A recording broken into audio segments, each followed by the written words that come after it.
नमस्कार, मैं हूं आपके साथ शुभांगी सिंह मिश्रा और आज का हमारा मुद्दा है अतिक्रमण या अधिकार शुरू हुए सियासी वार। दरअसल छत्तीसगढ़ की अगर बात करें तो यहां राज्यपाल और विधानसभा अध्यक्ष की भूमिका को लेकर सियासी संग्राम छिड़ गया है। कांग्रेस का कहना है कि सरकार चलाने की जिम्मेदारी मुख्यमंत्री की होती है, न कि संवैधानिक पद पर बैठे लोगों की। तो बीजेपी का कहना है कि कांग्रेस मुद्दों के अभाव में बेमतलब की सियासत कर रही है।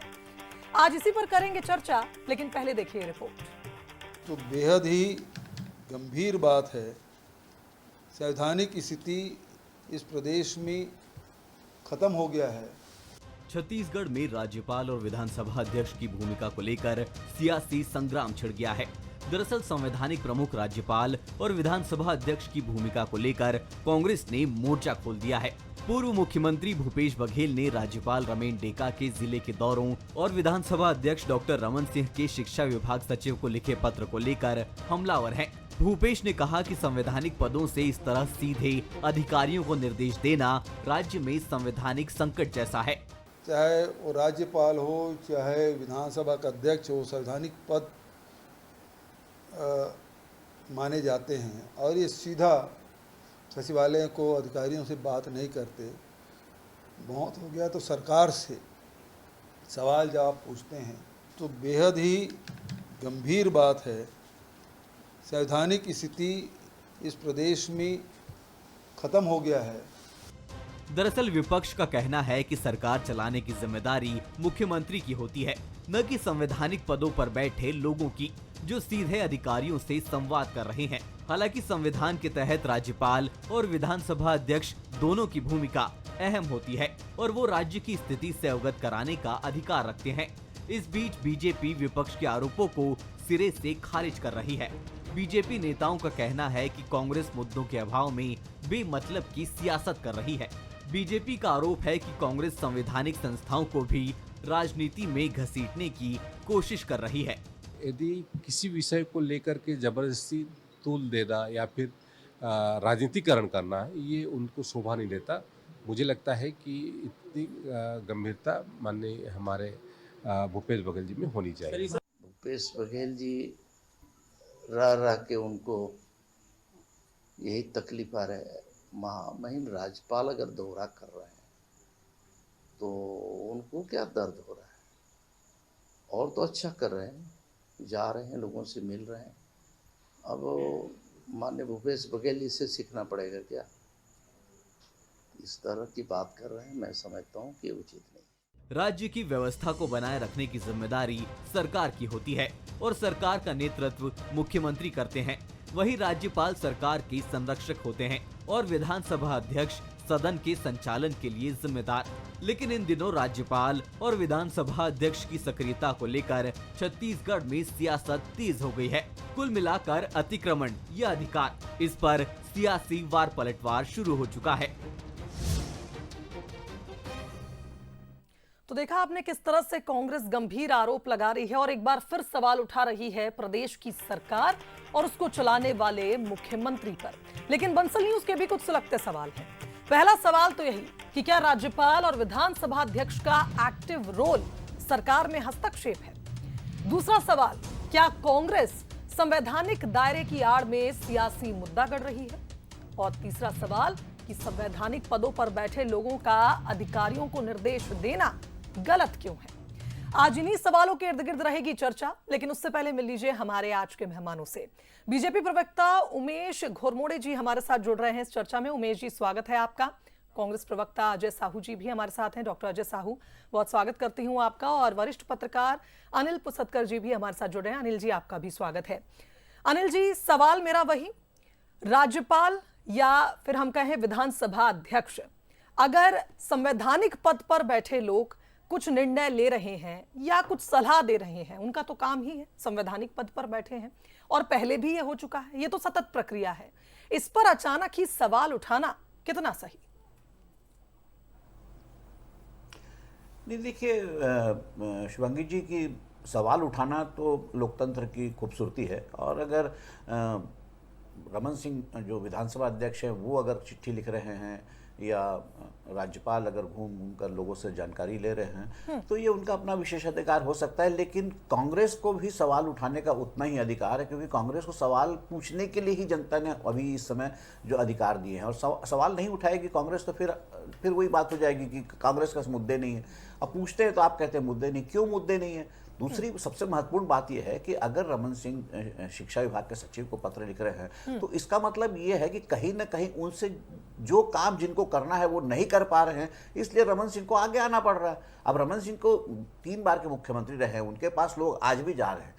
मैं समझता हूं कि सबसे ज़्यादा जो मिलने वाले जो लोग हैं शिकायत जिनके काम नहीं हो रहे हैं वो किसी मंत्री या किसी विधायक या मुख्यमंत्री के पास नहीं जाते जितना आज रमन सिंह के पास जा रहे हैं। रमन सिंह आज भी लोकप्रिय है तो उनका तो काम है करना, लेकिन सवाल इस बात का फिर है कि आखिर ऐसी क्या जरूरत पड़ गई डॉक्टर रमन सिंह को कि वो उनको शिक्षा विभाग के सचिव को लिखना पड़ रहा है। वो मंत्री से भी कह सकते थे, मुख्यमंत्री से भी कह सकते थे। इसका मतलब कहीं ना कहीं सरकार जो है ठीक से काम नहीं कर रही है, इसलिए संवैधानिक पद के लोगों को उसमें हस्तक्षेप करने की जरूरत पड़ रही है। जी चलिए, अनिल जी का ये ओपनिंग रिमार्क, और अब मैं आना चाहूंगी उमेश जी के पास। उमेश जी, आपके ही पार्टी के विधायक न सिर्फ विधानसभा में आपके खिलाफ सवाल उठाते हैं बल्कि पत्र लिखकर मुख्यमंत्री को बार बार कुछ समस्याओं के बारे में अवगत कराते हैं। आप समझ गए होंगे मैं बृजमोहन जी की बात कर रही हूं। और इस बीच अब जिस तरह से रमन सिंह जी का बार बार न सिर्फ शिक्षा विभाग को पत्र लिखना बल्कि जनता के बीच पहुंचना, उनकी समस्याओं को सुनना, गड़बड़ी कहां है? क्यों जरूरत पड़ रही है रमन सिंह जो कि विधानसभा अध्यक्ष के पद पर हैं उनको फील्ड पर आने की? देखिए, सबसे पहले तो एक महत्वपूर्ण बात समझने की आवश्यकता है कि कोई जनप्रतिनिधि विधायक, भारतीय जनता पार्टी का विधायक, उसे जनता ने चुनकर सदन में भेजा है और सदन में यूं ही नहीं भेजा है। जनता से जुड़े हुए मुद्दों को उठाने के लिए, जनहित के विषयों को उठा करके उनकी समस्याओं का निराकरण करने के लिए जनता ने एक जिम्मेदार जनप्रतिनिधि के रूप में भारतीय जनता पार्टी के भी और अन्य दल के विधायकों को चुन करके भेजा है। और उसमें यदि कोई सवाल होता है तो वो जनहित का सवाल है, ना कि सरकार के विरोध का सवाल है। यह बात जनता बेहतर समझती है और हमारे केवल बृजमोहन जी नहीं और भी तमाम विधायक, यहां तक के मंत्री भी जनहित के सवाल उठा चुके हैं, जिसे अमूमन लोग सरकार के खिलाफ सवाल कह देते हैं, उसमें कोई बुराई नहीं है। रह गई बात इस विषय की, माननीय पूर्व मुख्यमंत्री भूपेश बघेल जी ने जिस प्रकार से सवाल उठाए हैं, भूपेश बघेल जी के पास बीते 1.5 वर्षों में कहीं कोई काम बच नहीं गया है और वो खाली हो गए हैं, जनता ने उन्हें खाली कर दिया है। अब उसके बाद जब उनको मुद्दा नहीं मिल रहा है तो वो इस प्रकार के सवाल उठा रहे हैं। लेकिन वरिष्ठ पत्रकार यहां पर बैठे अनिल जी ने जैसा कहा कि विपक्ष की भूमिका होती है सवाल उठाना, लेकिन सवाल वास्तव में उठाना, जनहित से जुड़े हुए सवाल उठाना या राजनीति करने के लिए सवाल उठाना, ये जनता बेहतर तरीके से तय करती है। और मुझको लगता है कि इस विषय पर पूर्व मुख्यमंत्री भूपेश बघेल जी राजनीति करने का प्रयास कर रहे हैं। राज्यपाल के विषय हो, संवैधानिक पदों का विषय हो, सीधे तौर पर चाहे अनुच्छेद 159 की बात करें, क्या कर्तव्य है राज्यपाल जी किस प्रकार से राज्य की जनता के प्रति उनकी जिम्मेदारियां हैं, मुझको लगता है कि इसके बेहतर अध्ययन की आवश्यकता है।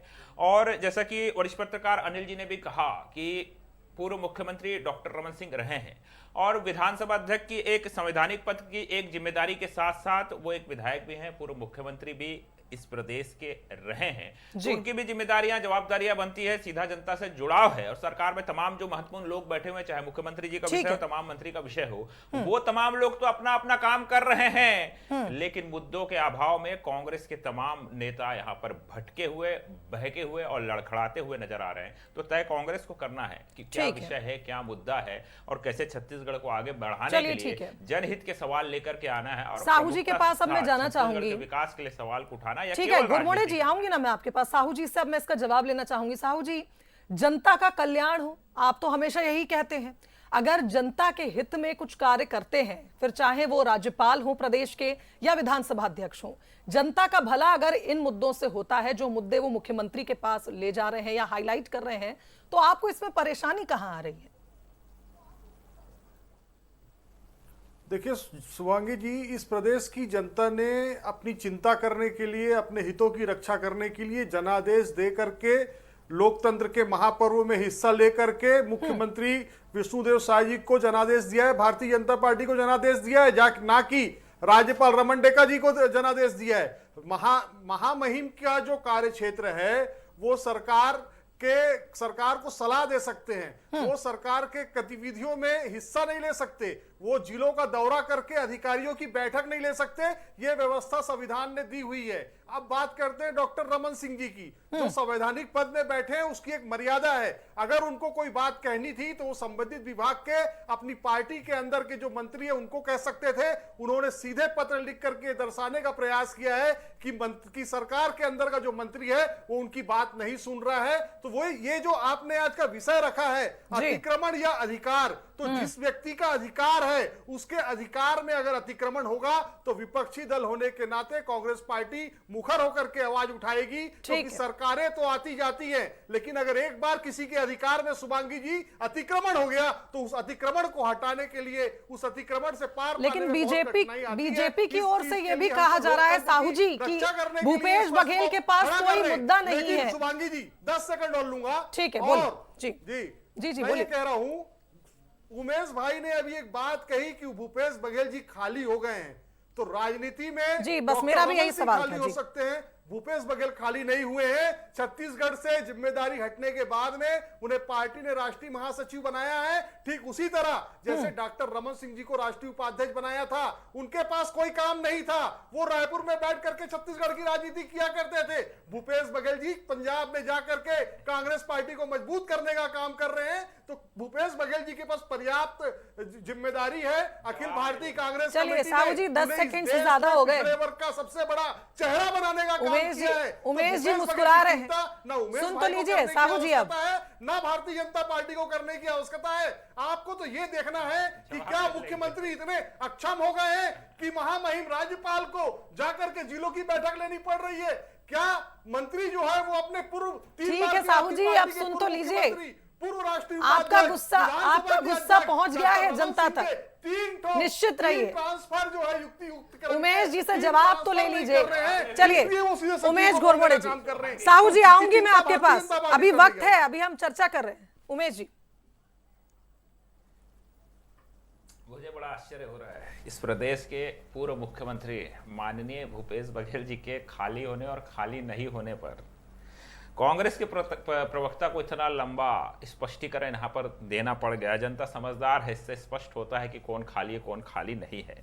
रह गई बात राज्यपाल महोदय की, महामहिम राज्यपाल के विषय में मैंने पहले ही कहा। अब मुझको लगता है कि अध्ययन करने की आवश्यकता है कांग्रेस के तमाम लोगों को भी और पूर्व मुख्यमंत्री माननीय भूपेश बघेल जी को भी, कि जो अनुच्छेद 159 है और 159 के तहत जो शक्तियां हैं, जो अधिकार हैं, जो शपथ लेते समय उनकी जो प्रतिक्रिया है उसको एक बार पढ़ लेना चाहिए। उसके बाद उस विषय पर टीका टिप्पणी करने की आवश्यकता है। तो मैं सलाह देता हूं कि एक बार उसको पढ़ लें। रह गई बात अधिकार और अतिक्रमण की, तो मुझको लगता है कि अधिकार और अतिक्रमण की बेहतर परिभाषा पूर्व मुख्यमंत्री भूपेश बघेल जी बेहतर तरीके से समझते हैं कि किस प्रकार से अधिकार और अधिकार का अतिक्रमण हुआ था पूर्व स्वास्थ्य मंत्री टी.एस. सिंहदेव और माननीय पूर्व मुख्यमंत्री भूपेश बघेल जी के बीच में। तो इससे बेहतर उदाहरण नहीं हो सकता। और संवैधानिक संकट का विषय हो तो संवैधानिक संकट देखा है कि किस प्रकार से शक्ति प्रदर्शन करने के लिए पूर्व मुख्यमंत्री भूपेश बघेल जी को दिल्ली उड़ना पड़ा था, 10 जनपद से लेकर के रायपुर तक शक्ति प्रदर्शन करना पड़ा था। संवैधानिक संकट की स्थिति को क्या परिभाषित ये करेंगे, किस प्रकार की स्थिति बनी थी पूर्व उप मुख्यमंत्री टी.एस. सिंहदेव को लेकर के सदन के अंदर में किस प्रकार से एक विभाग छोड़ना पड़ा था, किस प्रकार से इनके ही एक मंत्री माननीय टी.एस. सिंहदेव के खिलाफ जाकर के इनके विधायकों को प्रेस कॉन्फ्रेंस करना पड़ गया था, किस प्रकार के हालात बने थे। ये संवैधानिक संकट की स्थिति कांग्रेस के अंदर में समय समय पर बनती रही है। अधिकारों के अतिक्रमण और अधिकार का विषय कांग्रेस के अंदर निर्मित होता रहा है, बीते 5 वर्षों में हमने देखा है। और जब आज इस प्रदेश के अंदर में सुशासन चल रहा है, जनता के विकास की दिशा में छत्तीसगढ़ सरकार आगे बढ़ रही है, तो रह रह करके कांग्रेस के नेताओं के पेट में मरोड़ उठ रहा है और ये इस प्रकार की राजनीति करने का प्रयास कर रहे हैं। इस प्रकार की राजनीति पूर्व मुख्यमंत्री माननीय भूपेश बघेल जी और कांग्रेस को मुबारक हो। हमको छत्तीसगढ़ को आगे बढ़ाना है और छत्तीसगढ़ के विकास की दिशा में माननीय विष्णुदेव साय जी के नेतृत्व में छत्तीसगढ़ की सरकार। अनिल जी, मैं आपसे एक चीज समझना चाहूंगी, संवैधानिक पद पर अगर कोई बैठा है और वो अगर अधिकारियों को कुछ निर्देश दे दे तो इसे गलत क्यों कहा जा रहा है? क्या इसे ही कहा जाए संवैधानिक संकट? इसे क्यों कहा जा रहा है? इस शब्द को क्यों इस्तेमाल किया जा रहा है? नहीं शुभांगी जी, देखिए ये जो है, अगर विधानसभा अध्यक्ष किसी को पत्र लिखते हैं तो ठीक है, उनके पास कोई आया, उसकी समस्या का निराकरण नहीं हो रहा तो उन्होंने पत्र लिख दिया, या राज्यपाल भी अगर कहीं जा रहे हैं, बैठक ले रहे हैं, निर्देश दे रहे हैं, तो उसमें कोई बुरी बात नहीं है। लेकिन सवाल ये है कि ऐसी परिस्थिति आई क्यों। सवाल इस बात का भी है ना, इस राज्य को बने हुए आज पहली बार तो ये राज्य नहीं बना, पहले राज्यपाल भी नहीं है। इससे पहले भी जो सबसे ज़्यादा लोकप्रिय और हर घर हर कार्यक्रम में जाने वाले राज्यपाल जो दिनेश नंदन सहाय थे, स्वर्गीय, अब वो स्वर्गीय है, लेकिन वो उन्होंने कभी अधिकारियों की बैठक नहीं ली। और फिर अधिकारियों की बैठक लेने की अगर जरूरत पड़ रही है, इसका मतलब अधिकारी जो है वो किसी के नियंत्रण में नहीं है। फिर स्वयं विष्णुदेव साय ने एक बार कहा था कि इस प्रदेश में लाल फीताशाही जो है हावी है। देखिए, दुर्भाग्य से चाहे पहली सरकार हो, राज्य बनते ही जब राज्य का जब ये मध्य प्रदेश से अलग हुआ छत्तीसगढ़, तब से लेकर आज तक इस राज्य में जो अफसरशाही है इस कदर हावी है, इस कदर उसका नियंत्रण रहा है राजनीति पर और सरकार पर कि उसके लिए बताने की कोई जरूरत नहीं है। पिछली सरकार में जो है सबको सब मालूम है, भूपेश बघेल की सरकार में कौन से अफसर कहां तक हावी थे। उसके पहले जब यही कांग्रेस की जो सरकार, कांग्रेस विपक्ष में थी तो वो अमन सिंह पर आरोप लगाती थी, फिर जब बीजेपी विपक्ष में आई तो सौम्य चौरसिया पर। देखिए, आरोप और प्रत्यारोप की राजनीति तो दिख ही रही है, लेकिन साथ साथ उन आरोपों के पीछे आप जाएंगे तो आपको साफ दिखेगा कि अफसरशाही बहुत हावी है। अफसरशाही, और इस सरकार में अफसरशाही नियंत्रण में नहीं है, इसलिए विधानसभा अध्यक्ष को मजबूरन चिट्ठी लिखना पड़ रहा है। क्या विधानसभा अध्यक्ष 3 बार के मुख्यमंत्री हैं? ऐसा कोई भी मंत्री नहीं है इस मंत्रिमंडल में जो उनके आगे पीछे नहीं घुमा हो, या जो उनकी सरकार में विधायक नहीं रहा हो, या जो उनके कार्यकाल में मंत्री नहीं रहा हो। क्या वो उनके कहने से वो एक काम नहीं कर पाएगा? आखिर में उनको चिट्ठी लिखने की नौबत क्यों आ रही है, ये देखने वाली बात है। और इसलिए भूपेश बघेल अगर कह रहे हैं सतकर जी, कि एक सरकार सप्लीमेंट जो है, सवाल है मेरा यहाँ, इसे एनालाइज करिएगा आप। क्या लगातार जो सक्रियता बढ़ रही है इन दोनों ही की, चाहे फिर राज्यपाल जी की बात करें या विधानसभा अध्यक्ष की, ये सरकार के लिए भविष्य में हानिकारक साबित होगी? इसे एनालाइज करिएगा। देखिए, कहीं ना कहीं टकराव की स्थिति, देखिए मैं ये नहीं कह रहा हूं कि कौन क्या खराब कर रहा है, गलत कर रहा है, लेकिन आप मान के चलिए कि एक ही काम करने के लिए 3 लोग अगर आगे आते हैं तो टकराव की स्थिति बनती है। दूसरी बात, उमेश ने जरूर एक बात कही, बहुत उनका जो है कि हमारे समय में सब ठीक था। तो कांग्रेस के समय और बीजेपी के समय में कार्यकाल में फर्क इतना है कि बीजेपी में सब कुछ ऑल इज वेल दिखाते हैं, कांग्रेस में ऑल इज वेल दिखाते नहीं। वहां पे हर कोई बोलता है तो टीएस सिंहदेव और भूपेश बघेल की लड़ाई सबको सार्वजनिक दिखी, लेकिन क्या कांग्रेस, क्या बीजेपी के अंदर की लड़ाई कभी किसी को दिखी? क्या यहाँ पर क्या नेता प्रतिपक्ष चुनने के समय क्या भाजपा कार्यालय को तोड़ नहीं दिया गया था, गाड़ियों में आग लगा नहीं दी गई थी? सब जगह होता है, सत्ता के साथ सत्ता की बुराइयां आती है। ऐसा नहीं है कि एक ही सब कुछ सर्वमतेन चलता है। बृजमोहन अग्रवाल का आज सांसद बनते ही चिट्ठी लिखना क्यों शुरू हो गया? उसके पहले तो चिट्ठी नहीं लिखी। तो आप इस बात को मान के चलिए कि कहीं ना कहीं सरकार जो है, मैं ये नहीं कहता कि सरकार काम नहीं कर रही है, पर सरकार का नियंत्रण अफसरशाही पर नहीं है, इसलिए डॉक्टर रमन सिंह को आगे आना पड़ रहा है। डॉक्टर रमन सिंह जो है 3 बार मुख्यमंत्री रहे, तो इसलिए अपेक्षाएं लोगों की ज्यादा है हर किसी। और दूसरी बात, वो सहज है, कोई भी पहुंच जाता है उनके पास, तो वो उनका काम करते हैं और ये कर रहे हैं तो कोई बुरी बात नहीं है। जनता का भला हो रहा है, लेकिन जिसका जो काम है वो नहीं हो रहा है और जिसका जो काम नहीं है वो ये काम कर रहा है, इसलिए टकराव की स्थिति है। इसलिए भूपेश बघेल को बोलने का मौका मिल रहा है। फिर अगर आपकी सरकार भविष्य में भारतीय जनता पार्टी के लिए ही, तो आप विपक्ष को बोलने का मौका ही क्यों दे रहे हो? सरकार खुद ढंग का काम करे, सरकार खुद ये काम कर ले, तो क्यों रमन सिंह दखल देंगे, क्यों गवर्नर को मीटिंग लेना पड़ेगा? बिल्कुल। और उमेश जी से मेरा सवाल भी यही था, विधानसभा में अजय चंद्राकर हो, तमाम इनके पार्टी के विधायक लगातार सरकार को किस तरह से कुछ बिंदुओं पर लगातार फोकस करने की बात कह रहे थे। अगर सरकार के ही विधायक वहां बैठकर इस तरह से बातें करेंगे तो निश्चित तौर पर विपक्ष को मौका मिलेगा। फिर बृजमोहन अग्रवाल हाल ही में सांसद बने, उन्होंने पत्र लिखने शुरू कर दिए। उमेश जी, क्या लगता है आपको, मंत्रिमंडल भी है आपके पास, मुख्यमंत्री भी है आपके पास, तो 2 राजनीतिक पद, जो 2 संवैधानिक पद पर बैठे, अलग अलग काम, संरक्षण करने वाले और विधानसभा चलाने वाले, दोनों ही नेताओं को आखिर क्यों इतना हस्तक्षेप करना पड़ रहा है? क्या यही मेरा पहला भी सवाल था आपसे। देखिए, मैं आ रहा हूं, फिर से आ जाता हूं उसी आपके, फिर से पुनरावृत्ति हुई है उस सवाल की। केवल अजय चंद्राकर जी का विषय नहीं है, केवल माननीय बृजमोहन अग्रवाल जी का विषय नहीं है। बृजमोहन अग्रवाल जी आज सांसद हैं, वो सरकार के समय में प्रारंभ में विधायक भी रहे, तब भी उनके और मंत्री भी रहे, तब भी उनके सवाल निकल करके आए। उसके अलावा और ऐसे हमारे दर्जनों विधायक हैं और मंत्री हैं जिन्होंने सदन में प्रमुखता से जनहित के सवाल को उठाया। क्या जनहित के सवाल उठाना गलत है? क्या छत्तीसगढ़ की जनता ने जिस जिम्मेदारी के साथ चुनकर भेजा है, उन सवालों को सदन में और सरकार से पूछना गलत है?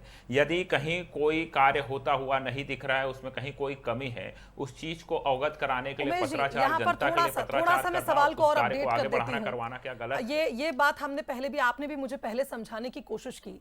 क्या एक विधानसभा ही जगह है जहां पर विधायकों को ये मतलब इस तरह से सवाल उठाने की है? क्योंकि आप देखिए, विधायक दल की बैठक होती है, मुख्यमंत्री के साथ भी सभी बैठते होंगे, क्या वहां पर वो राय नहीं दे पाते, उन्हें विधानसभा में ही आकर के सवाल उठाने पड़ते हैं? मैं इसलिए इस चीज को कह रही हूं क्योंकि फिर जो बात खुद अनिल जी कह रहे थे कि विपक्ष को आप मौका क्यों दे रहे हैं कि आप पर सवाल उठे। देखिए, विपक्ष तो अपनी भूमिका निभा ही नहीं रहा है। आपने ठीक कहा कि विधायक दल की बैठक होती, विधायक दल की बैठक में भी विषय निकल करके आते हैं, लेकिन एक विधायी जो प्रक्रिया है, जो विधानसभा की प्रक्रिया है, आप भी बेहतर तरीके से समझती हैं कि विधानसभा की जो प्रक्रिया है महीने भर पहले प्रारंभ होती है। तमाम विधायकों को अधिकार होते हैं कि अपने संबंधित सवाल वो पहले से वहां पर लगाए, और ये तो खूबसूरती है भारतीय जनता पार्टी की। यदि किसी विधायक ने सवाल लगाया, बाद में विधायक दल की बैठक में भी उस विषय पर चर्चा होती है।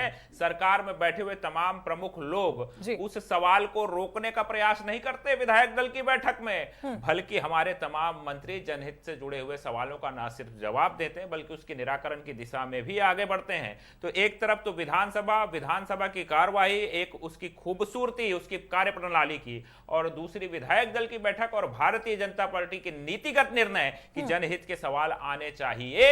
ये खूबसूरती है और ये बताता है कि हम कैसे जनता के सवालों समस्या का निराकरण करने के लिए आगे बढ़ने का प्रयास कर रहे हैं। हम नहीं चाहते कि इस विषय में राजनीति हो, हम नहीं चाहते कि इस विषय में राजनीति करके ये कहा जाए कि सरकार के ऊपर सवाल उठा रहे हैं। ये गलत बात है। अगर जनहित के सवाल है, कांग्रेस के विधायक क्यों नहीं करते? कांग्रेस के विधायक क्यों बच रहे हैं? अभी अफसरशाही का विषय निकल कर क्या रहा है? 5 वर्षों तक इस प्रदेश की जनता ने देखा है कि किस प्रकार से अफसरों को यहां पर प्रोत्साहित किया गया, किस प्रकार से तमाम अफसर सलाखों के पीछे हैं, तमाम आरोप हैं, ईडी से लेकर के तमाम जांचें चल रही हैं, लोग सलाखों के पीछे हैं, जमानत नहीं मिल रही है, संपत्ति पे संपत्ति यहां पर जब्त हो रही है।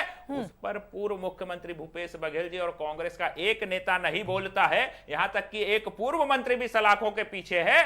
पर जब यहां जनहित के कार्य हो रहे हैं, जनता के लिए पत्राचार हो रहा है, जनता के लिए कार्य किए जा रहे हैं, तो उसमें राजनीति रोटी सेकने का प्रयास किया जा रहा है। ये दुख का विषय और जनता इसका साहू जी, राजनीति क्यों कर रहे हैं आप? समझाने की आवश्यकता आप ही बता दीजिए उमेश जी को, क्यों राजनीति कर रहे हैं आप? जनता का अगर हित हो रहा है तो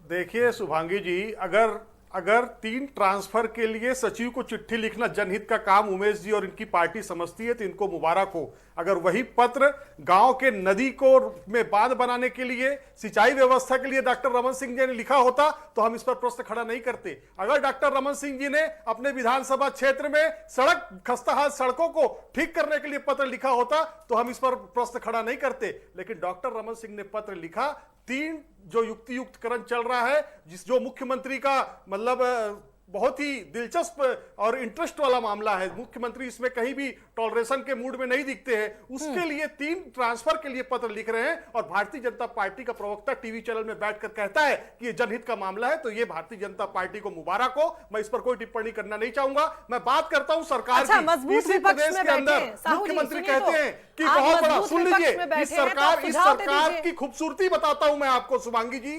आपने अभी उमेश जी को 2 बार समय दिया, आप अगर इस तरीके से मुझे टोकेंगी तो मैं अपनी बात कैसे रखूंगा? मैं टोक नहीं रही हूं, मैं तो आपसे कह रही हूं कि आप सुझाव दीजिए उमेश जी को, जो मानने को तैयार नहीं है आपकी बात। मैं तो आपको मैं बताता हूं। इन्होंने बहुत सारी बातें कही, उसका जवाब आना चाहिए। इन्होंने टीएस सिंहदेव जी का मामला बताया, किस तरीके से हमारे सरकार में क्या होता था ये बताया।